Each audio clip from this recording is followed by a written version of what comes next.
स्वागत है आप सभी का एसीएन न्यूज पर। मैं हूं शाहीन खान। नजर डालते हैं खबरों पर।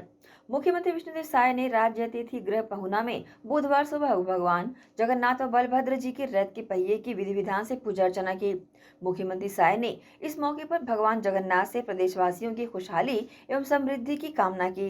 ये महत्वपूर्ण सहयोग रहा कि आज सुबह मुख्यमंत्री विष्णुदेव साय के जन्मदिन के अवसर पर राज्य अतिथि गृह पहुना में भी बाजे गाजे के साथ रथ का शुभ आगमन हुआ। इससे पूरे पहुना परिसर में उत्साह का माहौल बन गया।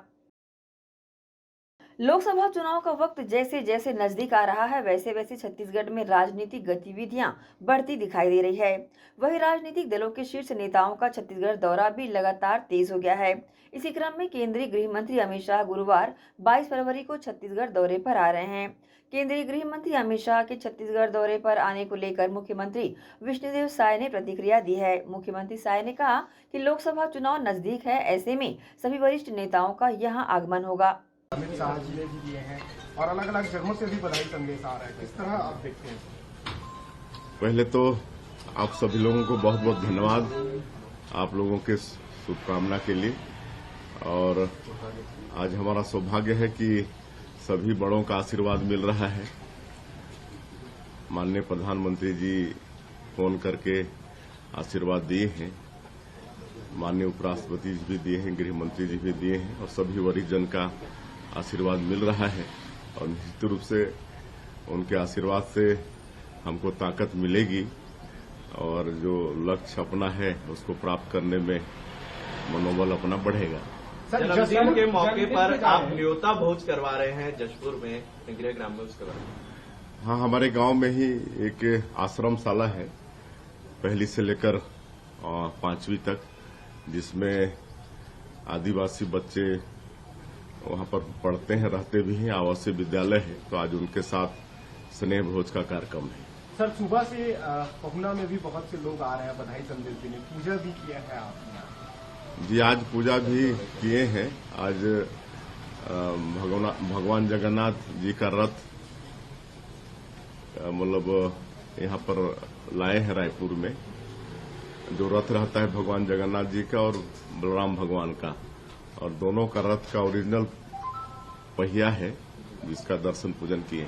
गृह मंत्री अमित शाह का छत्तीसगढ़ दौरा है, कोंडागांव में क्लस्टर बैठक भी लेंगे, बिलासपुर में जानकारी। हाँ, चुनाव नजदीक है, लोकसभा का चुनाव, और उस निमित्त हमारे सभी वरिष्ठों का आगमन होगा। सर विधानसभा के बजट सत्र के 12वें दिन की कार्रवाई शुरू होते ही अंबिकापुर के विधायक राजेश अग्रवाल ने पूर्ववर्ती सरकार पर जमकर हमला बोला। उन्होंने लोक निर्माण विभाग मंत्री अरुण साव के सामने सड़कों के चौड़ीकरण का मुद्दा उठाया। राजेश अग्रवाल ने प्रश्नकाल में अंबिकापुर राष्ट्रीय राजमार्ग की चौड़ाई का मामला उठाया और आरोप लगाया कि तत्कालीन मंत्री की वजह से अंबिकापुर बिलासपुर चौक से लखनपुर जूनाडीह राजमार्ग की चौड़ाई 4 लेन की जगह 2 लेन कर दी गई। उन्होंने ये भी आरोप लगाया कि केवल एक व्यक्ति के मकान को बचाने के लिए ये किया गया। माननीय अध्यक्ष महोदय, सष्टम विधानसभा में ये मेरा पहला प्रश्न है, कोई गलती होगी तो क्षमा चाहूंगा। प्रश्न उप मुख्यमंत्री जी से था, जिसका जवाब भी आ गया है, लेकिन मैं इसमें निवेदन करना चाहूंगा आपके माध्यम से आदरणीय मंत्री महोदय से। पूर्व में आप ही के कार्यकाल में ये स्वीकृत हुआ था और लखनपुर में 4 लेन स्वीकृत था, जिसको पूर्ववर्ती सरकार ने 2 लेन कर दिया। मैं इसको अंबिकापुर से लखनपुर तक 4 लेन करने के लिए निवेदन किया हूं। और चूंकि अंबिकापुर से रायपुर को जोड़ने वाली मुख्य सड़क है और बहुत अधिक है और बहुत ज़्यादा दुर्घटनाएं उस रोड में लगातार हो रही। कल रात में भी एक बड़ी दुर्घटना हुई है, 5 मोटरसाइकिल सवार थे, 2 जन मर गए हैं, 3 जन मरणासन स्थिति में है। तो कृपया इस सड़क को अंबिकापुर से लखनपुर तक 4 लेन के लिए करवाने का निवेदन कर रहा हूं। माननीय अध्यक्ष महोदय, यह सड़क भारत सरकार के अंतर्गत है और ये सही है माननीय सदस्य जो कह रहे हैं कि ग्राम जूना लखनपुर से रजली कला लगभग 5 किलोमीटर भाग जो है 4 लेन के लिए प्रस्तावित था और जो 30 मीटर चौड़ाई से सड़क बननी थी लखनपुर शहर के आसपास, पर वहाँ पर रहवास था, व्यवसाय था और लोगों ने उसका विरोध किया। तत्कालीन मंत्री ने भी उस विषय पे पत्राचार किया और भारत सरकार ने इसे 5 किलोमीटर के स्थान पर 2 किलोमीटर को ही 4 लेन बनाया और 3 किलोमीटर को 2 लेन सड़क किया है। अभी वर्तमान में 4 लेन का कोई प्रस्ताव नहीं है, भारत सरकार अपने मापदंड से करती है। चलिए प्रश्न करिए। माननीय अध्यक्ष महोदय, मैं स्वयं उस समय नगर पंचायत का अध्यक्ष था, किसी ने विरोध नहीं किया था। सिर्फ एक व्यक्ति के मकान को बचाने के लिए हमारे पूर्व मंत्री जी जो वहाँ के विधायक रहे उस समय, उन्होंने एक व्यक्ति के मकान को बचाने के लिए इस सड़क को 4 लेन से 2 लेन कर दिया गया। उनके विजन को देखिए, आज हर आदमी 2 लेन को 4 लेन, 4 लेन वाला 6 लेन मांग रहा है, और उन्होंने क्या दूरदर्शिता का परिचय दिया था कि 4 लेन को 2 लेन किया। 2 लेन की वजह से आप यहाँ पहुँच गए। आप तो उनको धन्यवाद दो। मेरा निवेदन है इसको पुनः 4 लेन किया जाए। चलिए मंत्री जी। माननीय अध्यक्ष महोदय, उस समय दिल्ली में किसकी सरकार थी? प्रस्ताव देखिए यहीं से गया है, मंत्रालय से। माननीय मंत्री जी बोले दिल्ली सरकार के अधीन निर्माण हुआ है, तो आप ये भी तो बताइए उस समय दिल्ली में किसकी सरकार थी? उस समय छत्तीसगढ़ विधानसभा से आपके मुख्यमंत्री जी के और विधानसभा से पारित करके भेजा गया है। चलिए ठीक हो गया। ये मंत्री जी का पत्र भी मेरे हाथ में है। तत्कालीन मंत्री महोदय ने जो चिट्ठी लिखी थी, और ये भारत सरकार के अधीन है। भारत सरकार चाहे तो आवश्यकता के अनुसार अपने प्रस्ताव करती है। चलिए और कुछ है? जी अध्यक्ष महोदय, मैं माननीय विषय आ गया, चूंकि मेरा विधानसभा क्षेत्र भी लगा हुआ है और ये देखिए हमारा पूरा क्षेत्र आगे तक बिलासपुर तक तो 4 लेन बन गया है, और उसके बाद NH के अंबिकापुर से भी आगे बनारस तक 4 लेन होना है।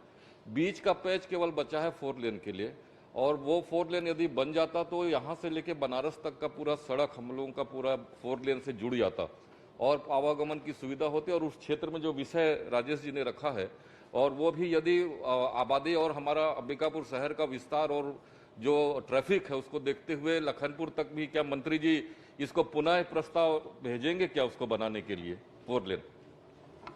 देखिए, हमारी सरकार प्रतिबद्ध है लोगों को अच्छी आवागमन सुविधा उपलब्ध कराने के लिए। यहाँ रुकेंगे छोटे से ब्रेक के लिए, जल्द हाजिर होते हैं। आप सब बने रहिए ACN न्यूज के साथ।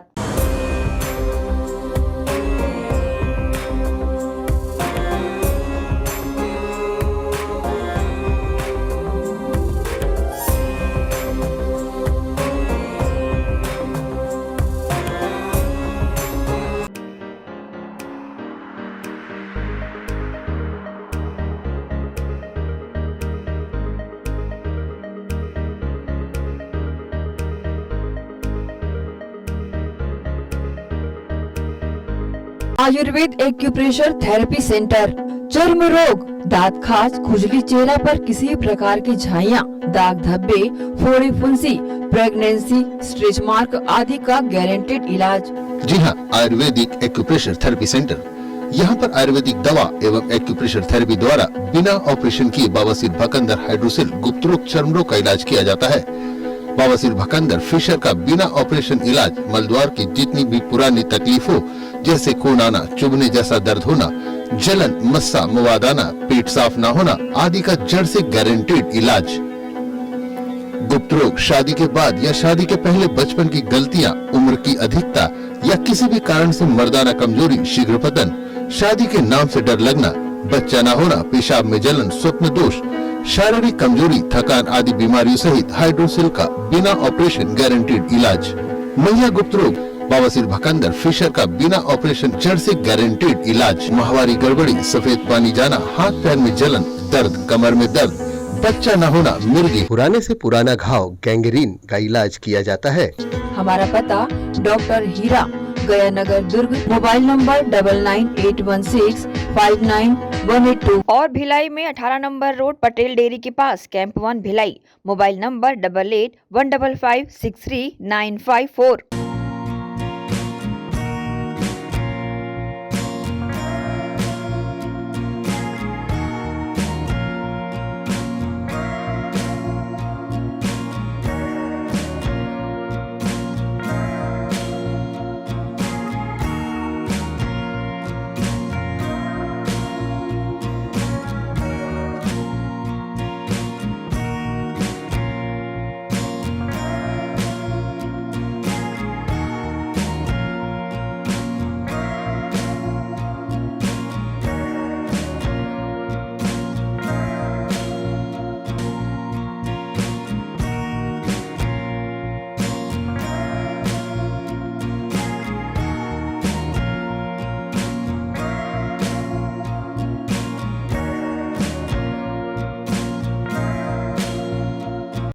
सोनालिका रोटावेटर का बादशाह, जो मिट्टी में सोना उगाता है।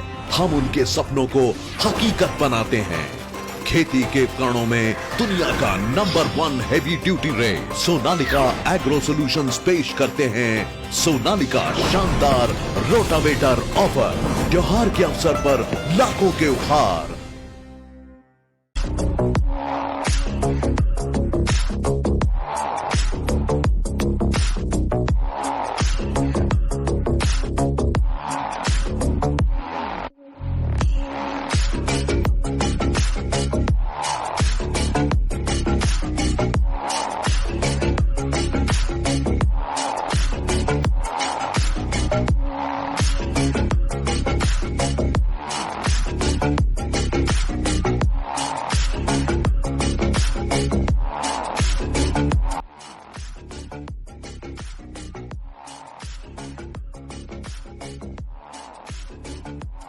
ब्रेक के बाद आप सबका स्वागत है।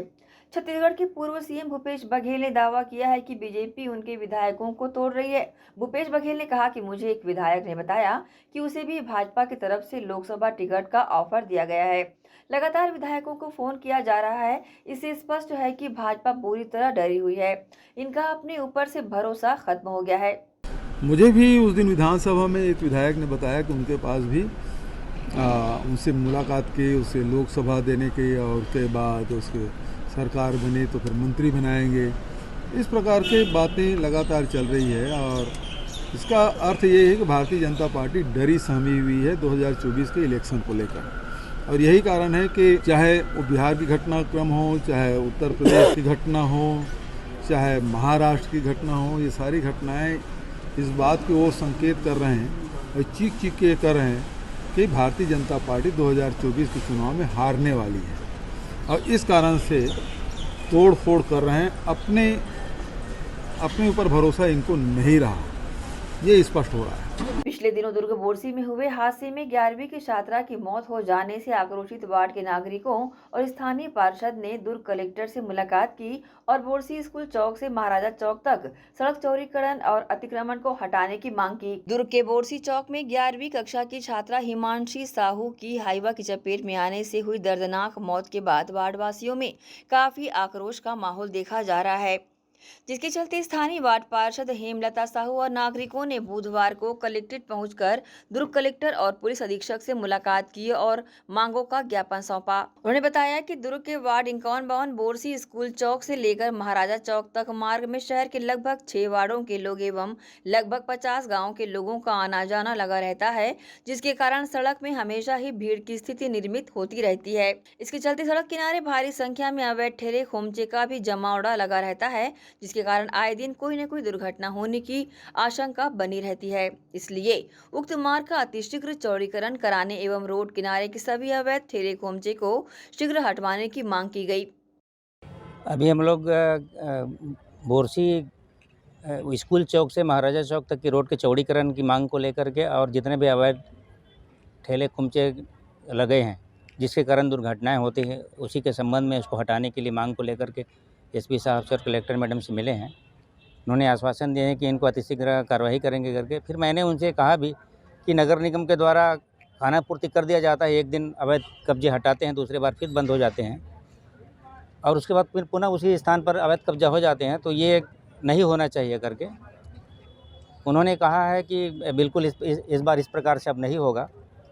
और स्कूल चौक पर स्पीड ब्रेकर की भी ज़रूरत है, वहाँ पर 6 रोड एक साथ मिलता है करके, तो कम से कम अगर छोटी छोटी ब्रेकर भी लग जाएगा तो थोड़ी स्पीड कम हो जाएगी, दुर्घटनाएं कम होगी। इस मांग के लिए भी बताए हैं, लेकिन नगर निगम में बार बार जानकारी देने के बाद भी ठेले खोमचे का ये जो गोरख धंधा चल रहा है, मुझे ऐसा लगता है कि ये गोरख धंधा चल रहा है नगर निगम के अधिकारियों के साथ मिली भगत होकर के। हाँ बिल्कुल, ये जनप्रतिनिधि बिल्कुल जन संरक्षण दे रहे हैं, इसीलिए ऐसा हो रहा है। चाहे उसको या नगर निगम का अधिकारी को बोला, कर्मचारी बोला, या हमारे जो ऊपर लेवल के विधायक लेवल के लोग इनको संरक्षण देते हैं, इसलिए ऐसा होता है। पार्षद तो अपनी ज़मीन की लड़ाई लड़ता ही है, और अगर इस बार इस तरीके से होगा तो ये वार्ड नंबर 49 से लेकर वार्ड नंबर 54 तक के जितने पार्षद हैं, हम लोग रोड में एक जन आंदोलन करेंगे और पूरी रोड रास्ता बंद कर देंगे।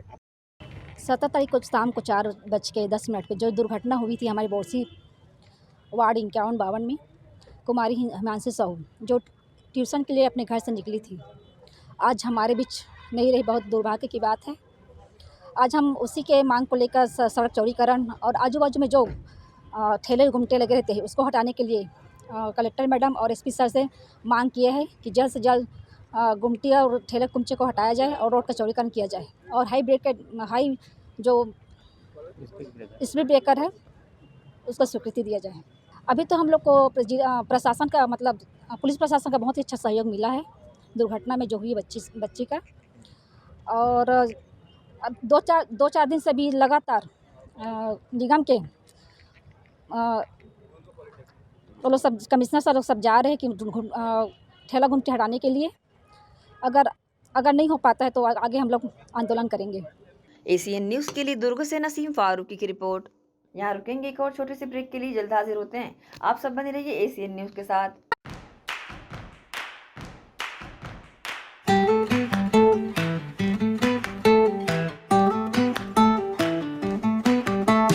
नन्हे नन्हे प्यारी जान, पढ़ेंगे लिखेंगे तभी तो बनेंगे भारत की पहचान।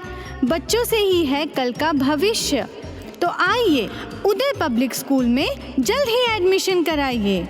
जी हाँ, एडमिशन शुरू हो चुके हैं नर्सरी से कक्षा 8वीं तक। आपके निकट उदय कॉलेज कैंपस नियर एसीसी बोगदा पुल नंदनी रोड जामुल भिलाई में स्थित 2019 से गुणवत्ता भर शिक्षा प्रदान करने वाला आपके क्षेत्र में पहली बार, जिसका नाम है उदय पब्लिक स्कूल। जी हाँ, सभी कक्षाओं के लिए निःशुल्क प्रवेश। स्कूल नर्सरी से कक्षा 8वीं तक के लिए इस वर्ष प्ले ग्रुप की भी शुरुआत की जा रही है। सरकार द्वारा 25% छात्रों के लिए मुफ्त शिक्षा प्रदान की जाएगी। प्रवेश के लिए जल्दी करें। बस वैन की सुविधाएं भी उपलब्ध है। पुस्तकालय सुविधाएं है, सीसीटीवी कैमरा, संगीत कक्ष, खेल और सांस्कृतिक गतिविधियां, मल्टीपर्पस हॉल। महत्वपूर्ण दिन और त्योहारों को भी यहाँ मनाया जाता है। कंप्यूटर लैब और स्मार्ट क्लास शिक्षण सुविधाएं भी उपलब्ध की जाती है। अग्नि सुरक्षा के लिए भी सुविधाएं उपलब्ध है। बच्चों के अंग्रेजी बोलने पर भी महत्वपूर्ण ध्यान दिया जाता है। तो फिर देरी किस बात की, जल्दी कीजिए क्योंकि एडमिशन शुरू हो चुके हैं उदय पब्लिक स्कूल में। आपके निकट उदय कॉलेज कैंपस निकट एसीसी बोगदा पुल नंदनी रोड जामुल भिलाई में।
बाद एक बार फिर से आप सभी का स्वागत है।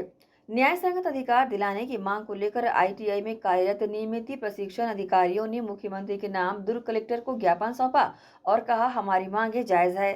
छत्तीसगढ़ औद्योगिक प्रशिक्षण संस्था ITI कर्मचारी अधिकारी संघ के बैनर तले बुधवार को बड़ी संख्या में अधिकारी कर्मचारियों ने दुर्ग कलेक्ट्रेट पहुंचकर छत्तीसगढ़ शासन के मुख्यमंत्री विष्णुदेव साय के नाम दुर्ग कलेक्टर को ज्ञापन सौंपा। उन्होंने बताया कि वर्ष 2013 में भाजपा शासन में विभाग में नियमित प्रशिक्षण अधिकारियों की भर्ती हुई थी।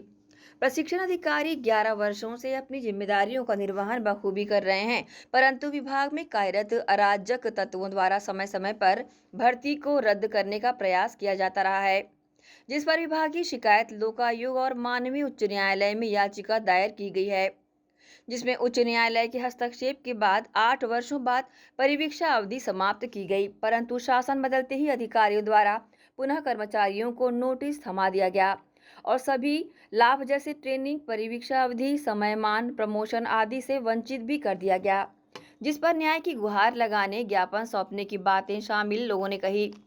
सर ITI के सब प्रशिक्षण अधिकारी हैं जो यहाँ आए हैं। आज 11 वर्ष हम लोग की सर्विस को हो गए हैं, लेकिन अभी तक हम लोग को ना तो प्रमोशन दिया गया है, ना समयमान मिला है। हमारे बीच के कुछ लोगों की परिवीक्षा अवधि भी अभी तक क्लियर नहीं की गई है सर। और ऊपर से हमारे ऊपर कई बार केस हुआ जिसमें हम लोग सफल हुए हैं, उसके बाद भी विभाग द्वारा सुप्रीम कोर्ट में जाने की बात कही जा रही है। तो उसी का विरोध करने के लिए आज हम लोग यहाँ सब एकत्रित हुए हैं सर। हम लोग चाहते हैं कि हमने अपने हाई कोर्ट से कई बार केस जीत लिया है सर, और हमारी जितने भी हमारे ऊपर जो दोषारोपण थे सारे क्लियर हो गए हैं। तो अब हम चाहते हैं कि जैसा कि विभाग का जो प्रमोशन का जो भी नियम है, उस नियम के तहत हम लोग को हमारा प्रमोशन ड्यू है वो किया जाए। 10 वर्ष के बाद समयमान वेतनमान मिलता है, हमें वो दिया जाए। और हमारे बीच के जो लोगों की परिवीक्षा अवधि क्लियर नहीं है, उनकी परिवीक्षा अवधि क्लियर करके उन्हें भी आगे का जो भी लाभ है वो दिया जाए। 2013 में भाजपा सरकार के द्वारा किया गया था, जिसमें 723 पदों की भर्ती का विज्ञापन आया था और इसमें कम से कम लगभग 510 प्रशिक्षण अधिकारियों की भर्ती हुई है। इसमें योग्यता जो है ITI डिग्री, डिप्लोमा, इंजीनियरिंग और पॉलिटेक्निक तीनों मांगा गया था। तो इसमें से कुछ साथियों का डिग्री में धारी हैं, कुछ ITI धारी हैं और कुछ डिप्लोमा धारी है। तो इनका सबका अलग अलग प्रमोशन चैनल बनाया गया था, जिसमें डिग्री वालों को 6 वर्ष में देना था और डिप्लोमा वालों को 7 वर्ष में, ITI वालों को 8 वर्ष में पदोन्नति देना चाहिए था। लेकिन आज दिन तक हम लोगों का पदोन्नति नहीं दिया गया है। और इस संबंध में जब हमारे 50 प्रशिक्षण अधिकारी जो डिग्री और ITI दोनों वाले हैं, उसमें जब न्यायालय में जब गए थे तो न्यायालय से निर्णय आया था कि इनको प्रमोशन दिया जाए। तो उसके एवज में हमारे विभाग के द्वारा यह बोला गया कि हमारा रोस्टर गलत है, भर्ती गलत हुआ है, कहकर कारण बताओ नोटिस दिया गया और नौकरी से बर्खास्त करने का निर्णय लिया गया। तो उसके अगेंस्ट में फिर हम लोगों ने, जो हमारे 50 प्रशिक्षण अधिकारी हैं, फिर से हाई कोर्ट गए। तो वहाँ पर उनको एकल बेंच और दुई बेंच, दोनों बेंच में उनको सफलता मिली, दोनों में वो विजय हुए। फिर भी अब जो हमारा विभाग जो है SLP दायर किया है सुप्रीम कोर्ट में और सुप्रीम कोर्ट जाने की बात कर रहा है। इसी को विरोध करने के लिए हम लोगों ने ज्ञापन दिया है और हमारी सारी मांगे हैं और बहुत सारी मांगे, जैसे हमारे कुछ प्रशिक्षण अधिकारी हैं। आज छत्तीसगढ़ औद्योगिक प्रशिक्षण संस्थान ITI जो क्लास 3 से संबंध है, प्रदेश के निर्णय अनुसार आज पूरे छत्तीसगढ़ में प्रत्येक जिले में ITI के कर्मचारियों के द्वारा अपने विभिन्न मांगों को लेकर के आज ज्ञापन दिया गया, जिसमें प्रमुख रूप से हमारे ITI के जो कर्मचारी साथी हैं जो 11-12 साल से पदस्थ हैं, जिनकी परिवीक्षा अवधि समाप्त नहीं की गई है, ना ही इनकी भर्ती नियम बनाया गया है और ना ही टाइम पे स्केल दिया जा रहा है। इनकी भर्ती की कोई नियम नहीं बनाने की वजह से कर्मचारियों में पदोन्नति की जो रास्ता है वो रुक गई है। न्यायालयीन प्रक्रिया में बाधित करके इन कर्मचारियों को पदोन्नति से, समयमान वेतनमान से वंचित किया जा रहा है। इस परिप्रेक्ष्य को लेकर के आज पूरे ITI के कर्मचारी साथी यहाँ पर आज ज्ञापन देने के लिए माननीय कलेक्टर महोदय को ज्ञापन दे करके मुख्यमंत्री जी के नाम से ज्ञापन दिए हैं और इसमें माननीय मुख्यमंत्री जी से न्याय की अपील किए हैं। आगे का रूपरेखा प्रांतीय बैठक में इनके जैसे निर्णय होती है उसके हिसाब से फिर अगली रूपरेखा तय की जाएगी। ACN न्यूज के लिए दुर्ग से नसीम फारूकी की रिपोर्ट। देश भर में किसानों के साथ हो रहे दुर्व्यवहार और स्वामीनाथन आयोग की अनुशंसा के आधार पर C2+ 50% सूत्र के अनुसार समर्थन मूल्य दिए जाने की मांग को लेकर किसानों ने प्रदर्शन किया और कलेक्ट्रेट पहुंचकर ज्ञापन सौंपा। छत्तीसगढ़ प्रगतिशील किसान संगठन के बैनर तले बुधवार को दुर्ग के पटेल चौक पर एकत्र किसानों ने अपनी मांग को लेकर आवाज बुलंद की। इस दौरान सभी किसानों द्वारा नारेबाजी करते हुए दुर्ग कलेक्ट्रेट पहुंचकर नाराजगी जताई गई। इस दौरान उन्होंने बताया कि स्वामीनाथन आयोग की अनुशंसा के आधार पर C2+50% सूत्र के अनुसार कृषि उपज का न्यूनतम समर्थन मूल्य निर्धारण और इसके लिए गारंटी कानून सहित अन्य मांगों को लेकर किसान संगठनों द्वारा किए जा रहे आंदोलन के समर्थन में छत्तीसगढ़ प्रगतिशील किसान संगठन साथ है और केंद्र सरकार के इस रवैये से आक्रोशित सभी किसान द्वारा काली पट्टी लगाकर अपना विरोध प्रदर्शन किया गया। साथ ही प्रधानमंत्री के नाम ज्ञापन भी सौंपा गया। इस संबंध में कलेक्ट्रेट पहुंचे किसानों ने अपनी प्रतिक्रिया दी। 13 तारीख से देश के अनेक किसान संगठन स्वामीनाथन आयोग के अनुशंसा के अनुसार C2+50% प्रॉफिट के फार्मूले से उपजों का MSP निर्धारित करने और इससे कम में देश में खरीदी न हो, इसके लिए गारंटी कानून बनाने सहित अन्य मांगों को लेकर के 13 तारीख से देश के किसान आंदोलन कर रहे हैं, दिल्ली जाने का प्रयास कर रहे हैं। हरियाणा बॉर्डर में केंद्र की भाजपा सरकार, हरियाणा की भाजपा सरकार, इन दोनों सरकारों ने मिल करके किसानों को हरियाणा के बॉर्डर पे रोक दिया है। इनके रास्ते में लोहे के खीले लगाए गए हैं, पत्थर के बैरिकेड, लोहे के बैरिकेड, सड़क खोदाई कर दिए हैं इन्होंने। इसके अलावा इतिहास में पहली बार किसी आंदोलन में ड्रोन से आंसू गैस के गोले बरसाए गए हैं और रबर की गोलियां किसानों पर बरसाई गई है। तो ये मोदी सरकार और खट्टर सरकार हरियाणा के, इनके जो दमन है किसानों पर, इसके विरोध में हम लोगों ने आज यहाँ काला फीता लगा करके प्रदर्शन किया। निश्चित रूप से सरकार 2014 में जब मोदी सरकार आई तो पहला हमला इन्होंने भूमि अधिग्रहण कानून 2013 में 3 संशोधन अध्यादेश लाए थे। मकसद था किसानों का ज़मीन छीनना। तो शुरुआत के साल में ही 3-4 महीने के अंदर इन्होंने किसानों पर हमला करना चालू किया। बाद में 3 कानून इन्होंने बनाया था किसानों से ज़मीन छीन करके कारपोरेट को देने के लिए। उसके खिलाफ भी किसानों ने 14 महीने आंदोलन किया था। तो ये जो दमन पिछली बार भी इन्होंने दमन किया था, जगह जगह अवरोध पैदा किए थे, और इस बार तो उससे भी आगे बढ़ करके ड्रोन से हमला और रबर की गोलियां बरसाने का काम इन्होंने किया है। मोदी जी ने कहा था तपस्या में मेरी कहीं कोई कमी हो गई थी पिछली बार, तो लगता है कि ड्रोन से आंसू गैस के गोले बरसा करके और रबर की गोलियां किसानों पर दाग करके जो तपस्या अधूरी थी पिछली बार की, उस तपस्या को पूरी कर रहे हैं। किसानों द्वारा जो आंदोलन किया जा रहा है MSP के लिए, और स्वामीनाथन कमेटी के हिसाब से समर्थन मूल्य मिलना चाहिए और साथ ही साथ उसके खरीदी की गारंटी भी होनी चाहिए। तो इसके लिए किसानों द्वारा जो आंदोलन किया जा रहा है उसको सरकार द्वारा और उसको असफल करने के लिए विभिन्न प्रकार के, जैसे कांटे गड़ाना, खीला गड़ाना और ड्रोन से ये गोली गिरा रहा है, ये उचित नहीं है। किसान जो है, आज हर संगठन अपनी मांग के लिए लड़ता है, किसान भी लड़ रहा है, इसको सहजता से स्वीकार करना चाहिए। और हम लोग इसी के समर्थन में आज काली पट्टी लगा करके दुर्ग में आज आए हैं। पूरे देश में किसान जो है वो विभिन्न मांगों को लेकर आंदोलनरत है। उसमें मुख्य मांग है MSP की गारंटी कानून, और MSP का निर्धारण जो है स्वामीनाथन आयोग के अनुशंसा के अनुरूप C2+50 के हिसाब से करने का। ये 2 मुख्य मांगे हैं, और भी अन्य मांगे हैं जिसको लेकर पूरे देश में किसान आंदोलनरत है। और सारे किसान जो है वो दिल्ली तक पहुंचना चाहते हैं, मोदी जी के सामने, मोदी सरकार के सामने अपनी बात रखना चाहते हैं, लेकिन सरकार जो है उनको दिल्ली प्रवेश करने नहीं दे रही है। उनके रास्ते पे बहुत सारे रोड़े अटका रही है। ये किसानों के साथ में इस तरह का रवैया जो सरकार अपना रही है, ये ठीक नहीं है। सारे देश के किसान आज हम एक हैं। संयुक्त किसान मोर्चा के आह्वान पर आज पूरे देश में किसानों द्वारा काली पट्टी लगा के इस बात का विरोध दर्ज किया जा रहा है। ACN न्यूज के लिए दुर्ग से नसीम फारूकी की रिपोर्ट। लाठी स्पोर्ट्स ऑर्गेनाइजेशन ने छत्तीसगढ़ की पहली वार्षिक आम सभा की बैठक जुनवानी में संपन्न हुई। बैठक में 5 जिलों के पदाधिकारियों ने अपनी उपस्थिति दर्ज कराई। लाठी स्पोर्ट्स ऑर्गेनाइजेशन छत्तीसगढ़ के आदरणीय अध्यक्ष अरविंदर सिंह खुराना के नेतृत्व में बैठक सफलतापूर्वक संपन्न हुई। इस बैठक में 5 जिले के पदाधिकारियों ने उपस्थिति दर्ज कराई।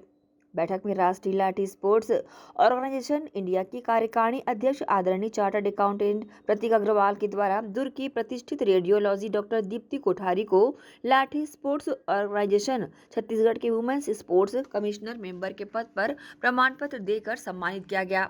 साथ ही मनीष कुमार सिंह को लाठी स्पोर्ट्स ऑर्गेनाइजेशन छत्तीसगढ़ के दुर्ग डिस्ट्रिक्ट के चीफ रिप्रेजेंटेटिव के पद पर प्रमाण पत्र देकर प्रभार सौंपा गया।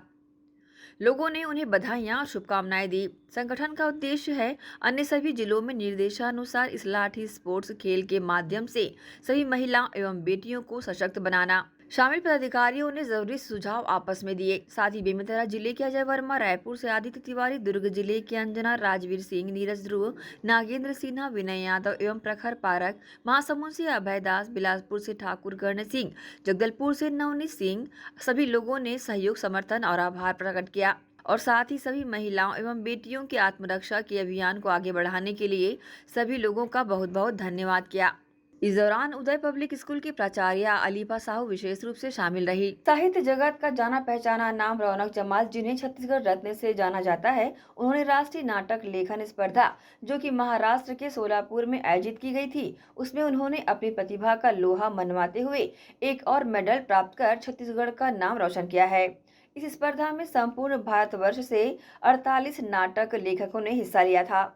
अक्टूबर 2023 में आयोजित राष्ट्रीय नाटक लेखन स्पर्धा जो कि महाराष्ट्र के शोलापुर में रखी गई थी, जिसमें छत्तीसगढ़ रत्न डॉक्टर रौनक जमाल ने फिर से छत्तीसगढ़ का परचम लहराकर छत्तीसगढ़ की गोद में एक और मेडल लाने का प्रयास किया है। बता दें, अक्टूबर 2023 में बज़ में गालिब संस्था द्वारा आयोजित राष्ट्रीय नाटक लेखन स्पर्धा, जिसमें समूचे भारत के 48 नाटक लेखकों ने भागीदारी की थी, उसमें हमारे राज्य छत्तीसगढ़ के उर्दू भाषी साहित्यकार कहलाने वाले डॉक्टर रौनक जमाल ने नाटक कोरोना अदालत को प्रथम पुरस्कार से नवाजा और छत्तीसगढ़ के साहित्यकारों के चेहरे पर एक बार फिर से मीठी मुस्कान ला दी है।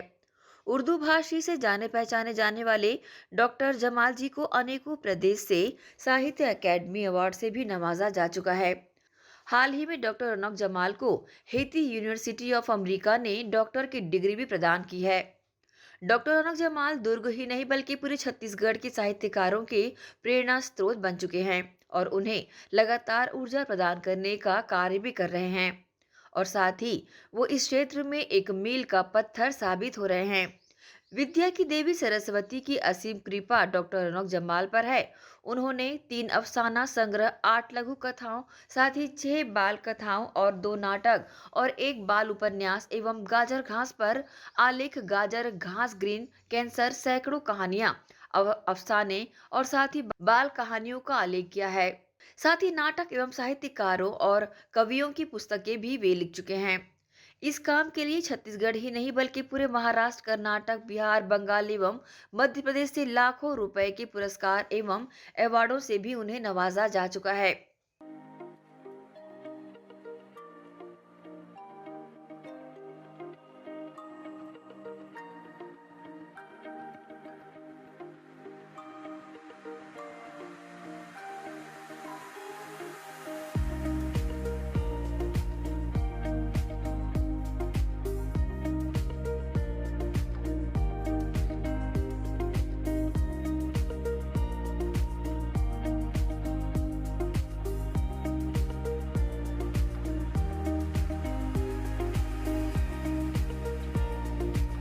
बताना चाहेंगे, अजीज पब्लिक स्कूल के वाइस चेयरमैन और ट्रस्टी, छत्तीसगढ़ मुस्लिम संगठन के प्रदेश उपाध्यक्ष, पूर्व अध्यक्ष Lions club of Durg city और साथ ही डिस्ट्रिक्ट चेयरमैन लायंस क्लब और इंटरनेशनल 3-2C लायंस क्लब द्वारा संचालित मंदबुद्धि बालकों के लिए भी अनेकों सेवाएं प्रदान की है और अपने मानवीय कार्य का परिचय दिया है।